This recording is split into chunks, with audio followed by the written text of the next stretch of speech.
जय संतोषी माता। संतोषी माता की जय हो। आज मैं लेकर आई हूँ संतोषी माता की व्रत कथा और शुक्रवार की सबसे स्पेशल कथा है ये। और ध्यान से सुनिए, एंड तक वीडियो जरूर देखना। ध्यान से सुनो शुक्रवार की व्रत कथा।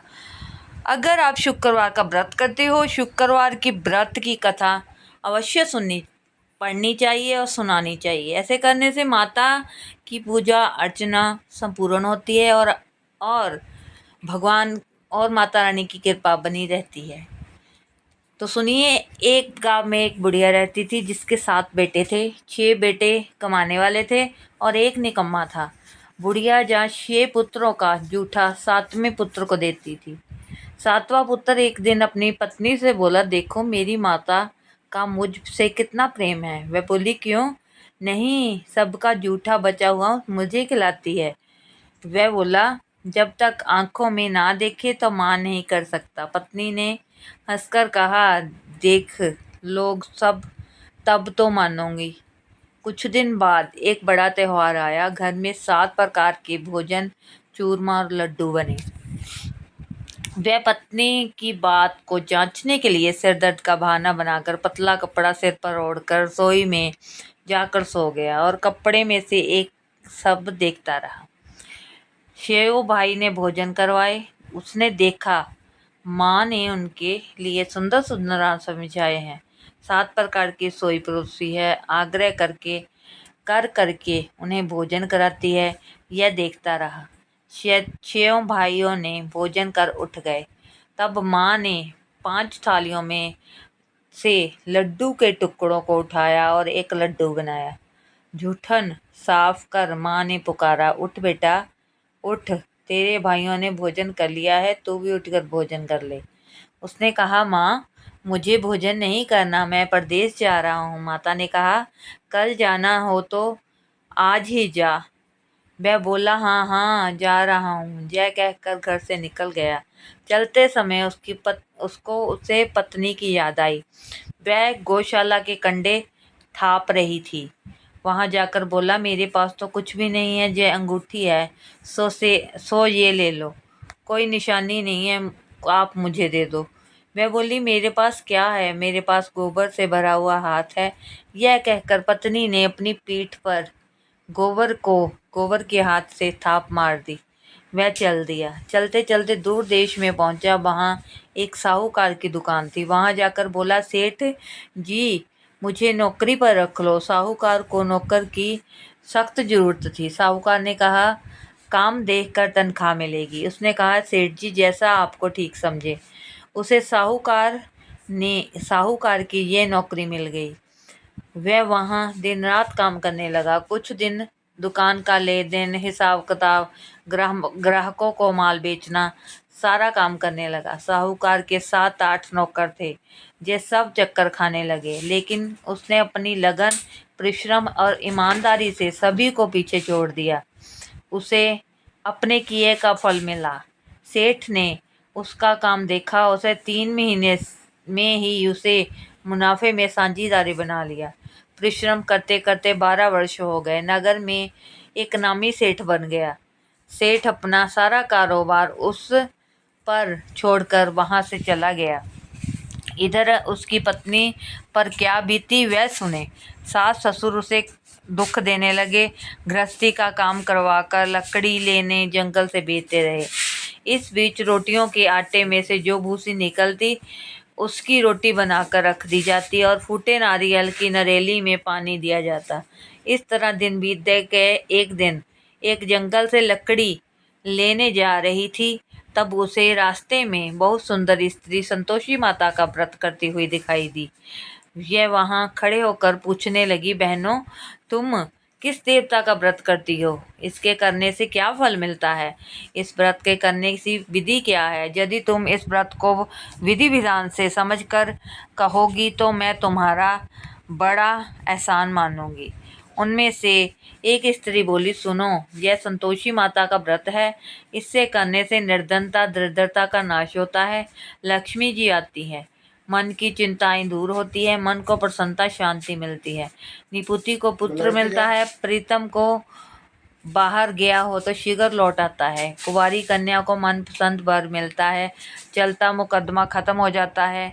कलह क्लेश से निर्वृत्त होकर मुख शांति होती है। घर में धन जमा हो, धन जायदाद का लाभ होता है और मन में जो कामना हो संतोषी माता उसे पूरा करती है, इसमें कोई संदेह नहीं है। वह पूछने लगी, जय व्रत कैसे किया जाता है? जय भी बताओ तो कृपा होगी। वह स्त्री कहने लगी, बिना परेशानी, श्रद्धा और प्रेम से जितना भी बन सके प्रसाद लेना। 5.25 पैसे या 5.25 आने, इससे ज़्यादा शक्ति और भक्ति के अनुसार गुड़ चना ले लेना। हर शुक्रवार को निराहार रहकर कथा सुनाना। इसमें ओम के बीज कम नहीं टूटे। लगातार नियम पालन करना। सुनने वाला कोई ना मिले तो घी का दीपक जलाकर उसके आगे पात्र रखकर कथा कहना, परंतु नियम ना टूटे। जब यह कार्य सिद्धि से ना हो तो नियम पालन करना। कार्य सिद्धि हो जाने के बाद व्रत का उद्यापन करना। 3 मास के माता पूरा फल प्रदान करती है। यदि किसी ग्रह खोटे भी तो माता 1 वर्ष में अवश्य आपको अनुकूल कर देती है। कार्य सिद्धि होने पर उद्यापन करना चाहिए, बीच में नहीं। उद्यापन में 2.5 सेर आटे का खाजा और इसी तरह खीर, चने और साग बनाना चाहिए। 8 बच्चों को भोजन कराना चाहिए। जहाँ मिले देवर जेठानी भाई बंधुओं को लड़के लेना। मिले रिश्तेदारों और पड़ोसियों को लड़के बुलाना, उन्हें भोजन कराना, यथाशक्ति दक्षिणा देना। माता का नियम पूरा करना और खटाई ना खाएं। इसमें रास्ते में लकड़ी के बोझ को बेच दिया और पैसा गुड़ चना ले आई। व्रत की तैयारी कर आगे चली गई। रास्ते में संतोषी माता के मंदिर में जा चरणों में लेटने लगी। विनती करने लगी, माँ मैं दीन हूँ, निपट मूर्ख हूँ, व्रत के नियम को कुछ नहीं जानती, मैं बहुत दुखी हूँ। हे माता मेरे दुख को दूर करो। माता ने को दया आ गई। एक शुक्रवार बीता तो दूसरे शुक्रवार को ही पति का पत्र आया। मैं तीसरे शुक्रवार उसका भेजा हुआ पैसा आ पहुंचा और देखकर जेठानी मुँह सिकोड़ने लगी। इतने दिनों में इतना ही पैसा आया, इसमें क्या बड़ाई है? लड़की ताने देने लगी। काकी के पास अब पत्र आने लगे, रुपया आने लगा। काकी की खातिर बढ़ेगी। अब तो काकी बुलाने से भी नहीं बोलेगी। बेचारी सरलता से कहती है, भैया पत्र आए हैं, रुपये आए हैं, हम सब के लिए अच्छा है। ऐसा कहकर उसकी आंखों में आंसू भरकर संतोषी माता के मंदिर में जा बैठी। मातेश्वरी के चरणों में गिरकर रोने लगी। माँ मैंने तुमसे पैसा नहीं मांगा, मुझे पैसे से क्या काम, मुझे तो अपने सुहाग से काम है। मैं तो अपने स्वामी के दर्शन सेवा मांगती हूँ। जब माता प्रसन्न होकर कहा, जा बेटी तेरा स्वामी जल्दी आ जाएगा। जय सुनकर खुशी से बावली होकर वह काम करने लगी। संतोषी माता का विचार करने लगी, इस भोली स्त्री ने मैंने कह दिया कि तेरा पति शीघ्र आएगा, पर आएगा कहाँ? वह तो स्वप्न में याद नहीं करता। उसे इतनी याद दिलाने के बाद मुझे जाना पड़ेगा। संतोषी माता ने उस बुढ़िया के बेटे को स्वप्न में समझाया, पुत्र तेरी घरवाली कष्ट उठा रही है। जय बोला, हाँ माता यह तो मुझे मालूम है, परंतु मैं क्या करूं? वहां कैसे जाऊं? परदेश की बात है, लेन देन का सारा हिसाब किताब पड़ा है, कोई जाने का रास्ता नजर नहीं आ रहा, आप ही कोई रास्ता दिखाएं। माँ कहने लगी, सवेरे नहा धोकर संतोषी माता का नाम, घी का दीपक और दंडवत कर दुकान पर जाना। देखते देखते लेन देन चुकता हो गया, जमा माल बिक गया। सांझ होते धन का ढेर आ गया। अगले दिन सुबह जल्दी उठा। उसने अपने मित्र बंधुओं परिचितों से स्वपन के माता द्वारा की गई बात सुनाई। ये सब उसकी बात सुनकर खिल्ली उड़ाने लगे। वह कहने लगे कि सपने भी कभी सच होते हैं। एक बूढ़ा व्यक्ति बहुत समझदार था। वह बोला, देखो भाई मेरी बात सुनो, इस तरह सांच या झूठ कहने से पहले देवता ने जैसा कहा वैसा ही करना। तेरा क्या करना चाहता है? बूढ़े की बात मानकर नहा धोकर संतोषी माता को प्रणाम किया, फिर भी दीपक जलाकर दुकान पर बैठा। शाम तक धन का ढेर लाया। बहुत हैरान हुआ। मन में संतोषी माता का नाम लेकर प्रसन्न हो घर जाने के वास्ते गहना कपड़ा और सामान खरीदने लगा। सब काम निपटा लिए और अपने घर को रवाना हुआ। उधर उसकी पत्नी जंगल में लकड़ी लेने गई थी। लौटते वक्त थक जाने के कारण संतोषी माता के मंदिर में विश्राम करने लगी। यह तो उसका रोज का काम था। धूल उड़ती देखते माता ने पूछा, हे माता, ये धूल कैसी उड़ रही है? माँ ने कहा, हे पुत्री, तेरा पति आ रहा है। अब तू ऐसा कर, लड़कियों को 3 बोझ बना दे। एक नदी के किनारे रख दे, दूसरा मंदिर में और तीसरा सिर पर रखकर तेरे पति को लकड़ी का गट्ठा देकर मोह पैदा होगा। जय वहाँ रुकेगा, नाश्ता पानी बन खाकर माँ से मिलने जाएगा। तू लकड़ी का बोझ उठा कर जाना और बीच चौक में गड्ढा डालकर 3 आवाजें जोर से लगाना। लो सासू जी, लकड़ियों का गट्ठा ले लो, भूसी की रोटी ले लो, नारियल के खोपरे में पानी दो। आज कौन मेहमान आया है? संतोषी माता की ये बात सुनकर बहुत अच्छा है माँ कहकर प्रसन्न मन से लकड़ियों के 3 बोझ बना लिए।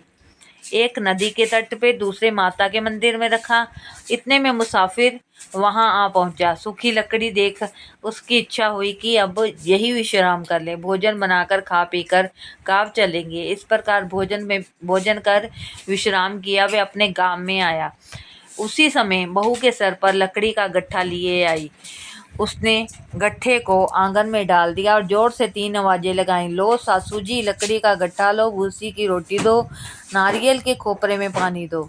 आज कौन मेहमान आया? यह सुनकर सास कष्टों को भुलाने के लिए कहा, बहू, तू ऐसा क्यों कहती है? तेरा मालिक आया है। बैठ, मीठा भात खाकर कपड़े गहने पहन। आवाज सुनकर स्वामी बाहर आ गया। उसने हाथ से पहनी अंगूठी देख व्याकुल हो गए। उसने माँ से पूछा, माँ कौन है? माँ बोली, बेटा, तेरी पत्नी है। आज 12 वर्ष हो गए जब से तू गया है। सारे गांव में जाकर वह भटकती फिरती है। कामकाज कुछ करती नहीं, 4 समय आकर खा जाती है। अब मुझे देखकर भूसी की रोटी और नारियल के खोपरे में पानी मांग रही है। वह बोला, माँ, मैंने इसे देखा है और तुम्हें भी, और मुझे दूसरे घर की चाबी दो, मैं उसे वहीं रखूँगा। ठीक है बेटा, जैसी तेरी मर्जी, कहकर माँ ने चाबी दी और सामने रख दिया। उसने दूसरे घर में को खोलकर सारा सामान जमाया। एक दिन राजा के महल से ठाट बाट बन गया। अब क्या था, वह सुख भोगने लगी। अगला शुक्रवार अपने पति से कहा, मुझे संतोषी माता का अध्यापन करना है। पति बोला, बहुत अच्छी बात है, खुशी से करो। यह अध्यापन की तैयारी जेठ के लड़कों को भोजन कराने के लिए कहने पर मंजूर किया, परंतु पीछे से जेठानी ने अपने बच्चों को सिखलाया, देखो रे, भोजन के समय सब लोग खटाई मांगना, जिससे अध्यापन पूरा ना हो। लड़की भोजन करने आई, खीर पेट भरकर खाई, परंतु बाद में याद आते ही कहने लगी, मुझे खटाई दो, मुझे खटाई दो। खीर खाना हमें भाता नहीं, देखो रुचि होती है। लड़के उठ खड़े हुए, बोले, पैसे लाओ। बोली, बहू कुछ जानती नहीं है। उसने उन्हें पैसे दे दिए। लड़कों ने बाजार जाकर पैसों में से इमली खरीदी और खाई। यह देखकर बहू पर माता जी को क्रोध आ गया। राजा के दूत उसके पति को पकड़कर ले गए। अब सब मालूम हो जाएगा जब जेल की रोटी खाएगा। बहू के ये वचन सहन नहीं कर पाई। वह संतोषी माता के मंदिर गई और कहने लगी, माता, तुमने क्या किया? हंसाकर क्यों रुलाने लगी हो? माता बोली, पुत्री, तूने मेरा व्रत भंग किया है, इतनी जल्दी सब बातें भुला दी। वह बोली, माता, मैं भूली नहीं हूँ, कुछ अपराध नहीं किया, मुझे तो लड़कों ने भूल डाल दिया था, मुझे क्षमा करो। माँ बोली, ऐसी भूल भी कहीं होती है? यह बोली, कुछ नहीं भूल सकती। अब बताओ मेरे पति कैसे आएंगे? माँ बोली, पुत्री, जा, तेरा पति तुझे रास्ते में आता मिलेगा।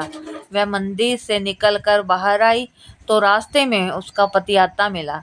उसने पूछा, कहाँ गई थी? वह बोला, इतना धन जो कमाया है, इसका कर राजा ने मांगा था, अब मैं भरने गया था। वह प्रसन्न होकर बोली, भला हुआ, अब घर चलो। फिर अगला शुक्रवार आया। फिर माता का उद्यापन करना था। पति ने कहा, ठीक है तुम कर लो। जब वह जेठ के लड़कों को भोजन के लिए कहने गई, जेठानी ने लड़कों को सिखा दिया, तुम खटाई मांगना। लड़के भोजन करने के लिए बैठे, लेकिन भोजन करने से पहले ही कहने लगे, मुझे खीर पूरी नहीं भाती, जो बिगड़ता है कुछ खटाई खाने को दो। जया बोली, खटाई खाने को नहीं मिलेगी, खाना हो तो खाओ।